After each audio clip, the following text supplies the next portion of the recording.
اعوذ باللہ من الشیطان الرجیم بسم اللہ الرحمن الرحیم۔ کوئی قابل ہو تو ہم شان کہیں دیتے ہیں، ڈھونڈنے والوں کو دنیا بھی نہیں دیتے ہیں۔ آج کی اس ویڈیو میں ہم خطوط نویسی، مکتوب نگاری کے بارے میں بات کریں گے۔ خط لکھنے والے کو کاتب، خط کو مکتوب اور جس کے نام خط لکھا جائے اسے مکتوب الہ کہتے ہیں۔ خطوط نویسی، مکتوب نگاری اردو ادب کی ایک اہم قدیم صنف نثر ہے۔ اس لیے خطوط نویسی کا فن ہر ایک شخص کو جو پڑھا لکھا ہے اس کے بارے میں جاننا ضروری ہے۔ مرزا اسداللہ خان غالب نے جو خطوط نویسی کے بانی ہیں اپنے شاگرد مرزا حاتم علی بیگ کو لکھتے ہیں کہ میں نے ایک ایسا انداز تحریر ایجاد کیا ہے کہ میں نے مراسلے کو مکالمہ بنا دیا ہے۔ خط کو عادی ملاقات بھی کہا جاتا ہے۔ آج کی اس ویڈیو میں ہم خط کے ضروری اجزاء، اس کی اقسام کے بارے میں بات کریں گے۔ ایسی چھوٹی چھوٹی غلطیاں جو طلبہ طالبات کو امتحان میں پریشان کرتی ہیں ان کے بارے میں بحث کریں گے۔ ویڈیو کو اینڈ تک لازمی دیکھیں۔ تو چلتے ہیں اپنے لیکچر کی طرف۔ اعوذ باللہ من الشیطان الرجیم بسم اللہ الرحمن الرحیم۔ خط جو لکھا میں نے انسانیت کے نام، پتہ پوچھتے پوچھتے ڈاکیا ہی مر گیا۔ سب سے پہلے خط کی تعریف اور اس کے بعد خط کی اقسام اور پھر اس کے بعد خط کے اجزاء۔ خط کی تعریف دیکھیں۔ خط ایک تحریری ملاقات ہے جس کے ذریعے ہم ایک دوسرے کو اپنے اپنے حالات یا خیالات سے آگاہ کرتے ہیں۔ خط لکھتے وقت اس بات کا خیال رکھیں جس کے نام آپ خط لکھ رہے ہیں وہ آپ کے روبرو بیٹھا آپ کی باتیں سن رہا ہے، اسی لیے خط کو عادی ملاقات بھی کہا گیا ہے۔ اب دیکھتے ہیں اس کی اقسام۔ پہلی قسم لکھا ہوا ہے ذاتی خطوط۔ ذاتی خطوط طلبہ و طالبات اپنے دوستوں کو، اپنے عزیزوں کو، اپنے بزرگوں کو یا اپنے اساتذہ کے نام لکھتے ہیں۔ طلبہ و طالبات کا زیادہ تر واسطہ ذاتی خطوط سے پڑتا ہے۔ ذاتی خطوط کو نجی خطوط بھی کہا جاتا ہے۔ اس کے بعد سرکاری خطوط۔ یہ خطوط سرکاری اداروں سے وابستہ لوگوں کو لکھے جاتے ہیں۔ سرکاری اور نیم سرکاری اداروں کے نام یہ خطوط لکھے جاتے ہیں۔ اس میں متانت اور سنجیدگی کا خاص خیال رکھا جاتا ہے۔ نمبر 3 پہ کاروباری خطوط۔ یہ خطوط کاروبار کے سلسلے میں کسی بھی تاجر کے نام، گاہک کے نام، کارخانہ جات والوں کے نام یا کتابیں منگوانے والے ایڈیٹر معرف کے نام، کتب فروش کے نام لکھے جاتے ہیں۔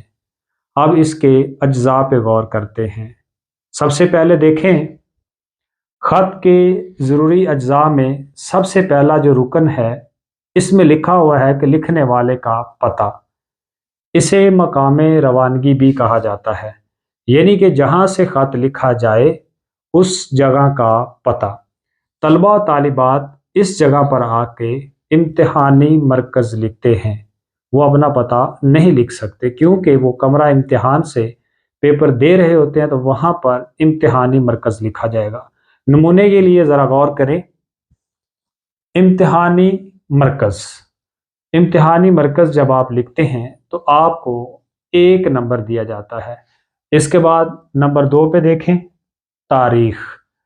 تاریخ لکھنے کے لیے سب سے پہلے دن، پھر مہینہ اور اس کے بعد سال۔ آپ نے تاریخ لکھی، اس کے بعد ختمہ لگانا لازم ہے، اس کے بعد مہینہ اور اس کے بعد سال۔ اس کا بھی آپ کو 1 نمبر دیا جائے گا۔ اس کے بعد نمبر 3 پہ لکھا ہوا ہے القاب۔ القاب آپ کے بہت زیادہ اچھے اور پر اثر ہونے چاہیے۔ یہاں پر میں نے چند القاب درج کیے ہیں، ذرا ان پہ غور کریں۔ والد کے نام خط لکھیں یا والدہ کے نام خط لکھیں تو ان کے لیے قبلہ و کعبہ، والد صاحب یا والدہ صاحبہ کا لفظ استعمال کریں گے۔ قابل صد احترام والد صاحب، محترم والد صاحب، پیارے والد صاحب یا والدہ صاحبہ۔ بھائی کے نام خط لکھنے کے لیے عزیزم، प्यारे भाईजान या बरादरे अजीज का लफ्ज इस्तेमाल होगा। दोस्त या सहेली के नाम खत लिखने के लिए अजीज दोस्त, प्यारे दोस्त, मोहतरम दोस्त या अजीज मन। इसके बाद आपके अजीजी रिश्तेदार, चचा जान, चची जान, खाला, खालू, मामू या ममानी के नाम खत लिखने के लिए मोहतरम का लफ्ज़, मोहतरमा का लफ्ज़, प्यारे चचा जान, ठीक है, प्यारे खालू जान या प्यारे मामू जान, इसके साथ काबिल एहतराम का लफ्ज़ भी इस्तेमाल हो सकता है। दादा, दादी, नाना और नानी के लिए आप लिख सकते हैं दस्त बस्ता, प्यारे दादा जान, प्यारे नाना जान, नानी जान वगैरह। बुजुर्ग वारम, मोहतरम या काबिल कदर। किसी भी अजनबी के लिए आपने ख़त लिखना हो, आप कह सकते हैं मुकर्रम बंदा, मुकर्रमी, मोहतरमी, मोहतरम नाजी साहब वगैरह वगैरह। अब हमारे पास ख़त में मैंने वालिद के नाम जब ख़त लिखा, किबला ओ काबा वालिद मोहतरम। इतना सा हिस्सा लिखने के लिए आपको नदाया फजाइया का ख़ास ख्याल रखना पड़ता है। इसका आपको आधा नंबर मिलेगा, यानी कि 0.5। इसके बाद हमारे पास अज्जा में नंबर 4 पे आते हैं अदाब तस्लीमात, यानी कि अस्सलामु अलैकुम कहना। अस्सलामु अलैकुम कहते वक्त तलबा और तालिबात एक अहम और बड़ी गलती करते हैं। अस्सलामु अलैकुम लिखते वक्त उसमें वाव का इजाफा करते हैं।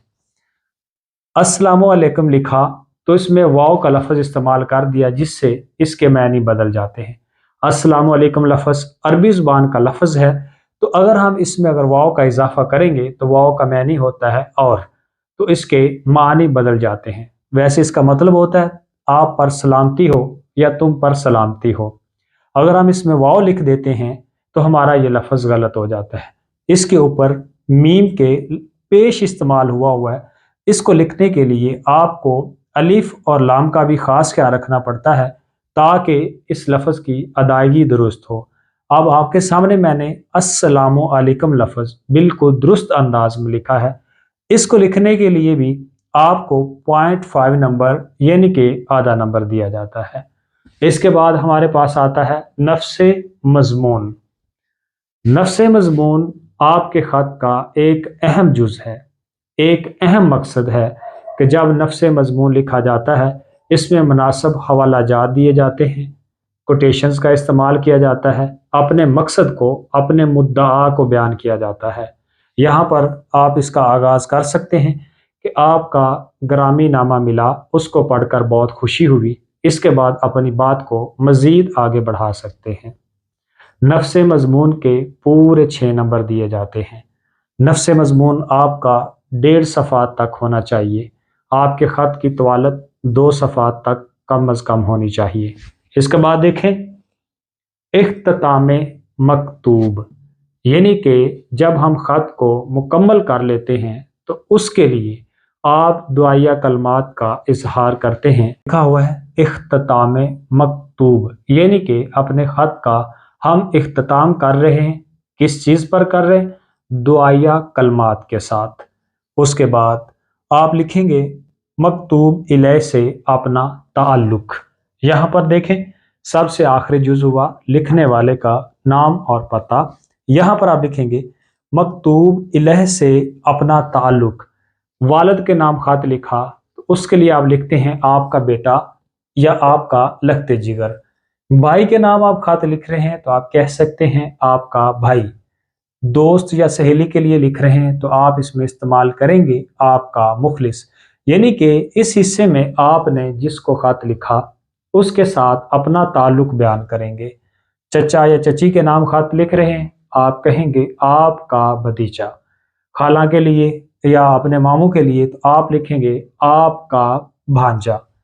दादा दादी नाना नानी के लिए आप लिख रहे हैं, आप कह सकते हैं आपका फरमा रवा या आपका फरमा बरदार। किसी भी अजनबी के नाम जब आपने ख़त लिखा आप कह सकते हैं आपका मुखलिस। तो हमारे ख़त का इख्तिताम यहाँ पर हुआ। जहाँ पर अलिफ बे जिम लिखा हुआ है यहाँ पर हम अपना पता दर्ज करते हैं। तलबा और तालिबात यहाँ पर अलिफ बे और जिम लिखकर अपने ख़त का इख्तिताम कर सकते हैं। अब हमें देखना चाहिए कि कितने वक्त में हमें कितना ख़त लिखना है। नमूने के तौर पर मैं आपको एक तस्वीर अपनी स्क्रीन के ऊपर लगा दूंगा ताकि बच्चों को इसको समझने में आसानी हो। ख़त लिखने के लिए तलबा को सबसे पहली चीज़ का ये ख्याल रखना पड़ता है, मार्कर के साथ खुश ख़त सवाल नंबर लिखें। क्लास 9 में भी सवाल नंबर 7 और क्लास सेकंड ईयर में भी सवाल नंबर 7 होता है। सवाल नंबर 7 लिखने के बाद आप लिखेंगे लफ्ज़ ख़त, जिसके नाम ख़त लिखा जाएगा खुश ख़त करके ब्रैकेट में उसको बंद करेंगे। इसके बाद आप पेन के साथ इम्तिहानी मरकज़ लिखेंगे जो कि हमारे ख़त को यानी कि बॉर्डर लाइन के दाईं तरफ लिखा जाता है। इसके साथ खुश ख़त करके आपने तारीख भी लिखनी है। इम्तिहानी मरकज़ का भी 1 नंबर, तारीख का भी 1 नंबर। अब इन दो चीज़ों में से आपको एक चीज़ मार्कर के साथ खुश ख़त लिखना पड़ती है। आप इसको अगर खुश ख़त लिखते हैं किबला व काबा वालद मोहतरम, तो एक चीज़ मार्कर से कर दें और एक चीज़ आप पेन से कर दें। इसके बाद नफ्स मज़मून में आप लोग बेहतरीन हवाला जात लगाकर अपने नफ्स मज़मून को पूरा करें। हवाला जात का कोई भी शेर, कुरानी अहादीस या कोई हवाला जात, कोई अच्छा शेर, कोई अच्छा कौल किसी भी मुफक्कर का हो सकता है, तो मौजू की मुनासबत से तलबा और तालिबात को चाहिए कि वो लगाएं। उसके फौरी बाद दुआया कलमात के साथ अपने ख़त का इख्तिताम करें। वस्सलाम कोशिश करें कि मार्कर से लिखें और बाकी ये दोनों चीज़ें आप पेन से लिख दें और इसका भी 1 नंबर होता है। यानी कि आपने ख़त का जो स्केच बनाया है, ढांचा बनाया है, इसके आपको 4 नंबर मिलेंगे और नफ्स मज़मून जो आपने लिखा इसके आपको पूरे 6 नंबर मिलेंगे। उम्मीद करता हूँ कि आपको ये छोटी सी वीडियो पसंद आई होगी। अपनी राय का इजहार कमेंट्स बॉक्स में ज़रूर करें। मिलते हैं अगली वीडियो के साथ, तब तक के लिए मुझे दें इजाज़त। खुदा हाफिज़। अल्लाह आपका निगहबान हो।